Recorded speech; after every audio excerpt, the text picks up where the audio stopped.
Kwa wale tunaangalia mpira wa leo, tunaona kabisa Messi sio kwamba ni bora kuliko Ronaldo, lakini Messi kwa sasa hivi kuna vitu anavyoonyesha ambavyo vinaonyesha ubora kuliko Ronaldo. Ronaldo ambaye tulikuwa tumemzoea sio wa sasa hivi. Hata wachezaji wenzake wakisema kwamba ni mchezaji wa kawaida, ni halali. Yaani anashindwa kuisaidia timu, anataka kujisaidia yeye kwanza. Kwamba anataka afunge mabao, lakini hajali kwamba timu inahitaji ushindi. Sehemu ya kutengeneza nafasi, yeye anataka afunge. Kitu ambacho Messi hana huo ujinga. Angalia mpira wa leo, nataka kujua kwamba Messi ni fighter, kwamba kwenye timu yake anataka kutoa msaada, sio kwamba anatamaa kwamba selfish yeye ndo ashinde. Angalia mpira wa leo. Siwezi kusema Messi ni bora kuliko Ronaldo, na haiwezi kutoka. Lakini kwa sasa hivi Messi ana ubora kuliko Ronaldo.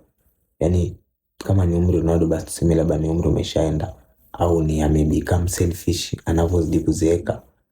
Lakini kwa sasa hivi kweli hawezi kujikompea na Messi.